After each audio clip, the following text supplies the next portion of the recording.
When was the moment that you knew who you were going to be in your future self? Well, I was brainwashed.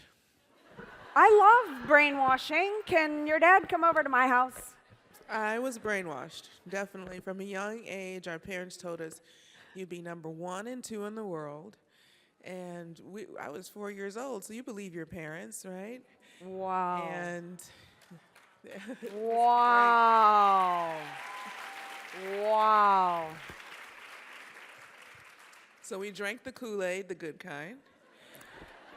And then we put in a lot of work. But at the same time, I remember my dad, he said, pick a tournament you want to win more than anyone else. And I said Wimbledon. And Serena, well, she copies all of us. She still does.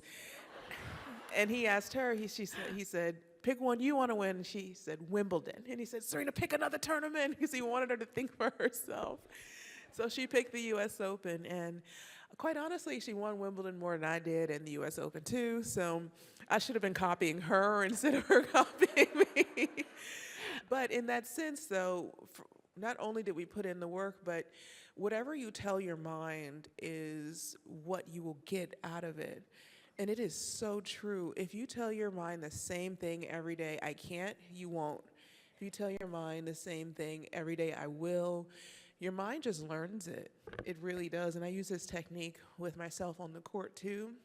I journal and I write the things that I want to be. I tell myself this is what I want, and I repeat it over and over and over again. And I find these techniques to be even more important in those times where you're really going through it. When something has happened, life happens, things happen, domino effect. That's when you really have to put those positive mantras instead of, going into whatever's happening and focusing on that, figuring out where you'd like to be and focus on that, and then you'll get there. When I watch tennis players and y'all are like, there's something going on. There's a conversation in your head. Like, y'all are either mad at yourself or you're talking your way through it. And I want to know, in that moment, you're having some sort of a champion mindset, whether you're bashing yourself or not. I just want to know, what are you saying to yourself in those moments to either get back in the game, or like, what are those thoughts?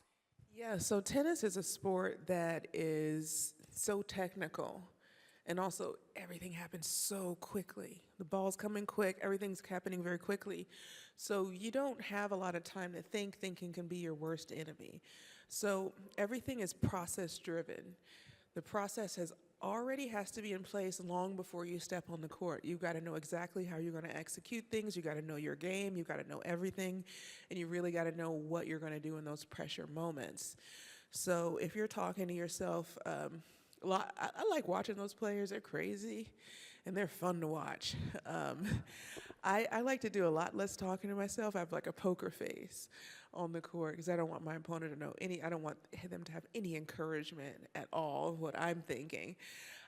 But you're just correcting your mistakes as you go along. So if I make a mistake, I correct that, but I can't. It would be, if you try to think of two things at once, it's quite difficult.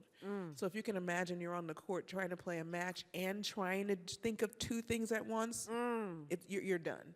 So I think it's the same thing in life. To find that great flow and that great rhythm in life, in business, you have to have your processes in place. You know what those processes are, and then you go, you flow.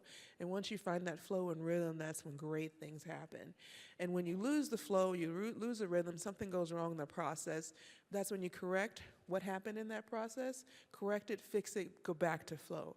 So tennis is very similar to life. I really, really believe that sport is life, and life and sport, they're one and the same. If you can do one, you can do both.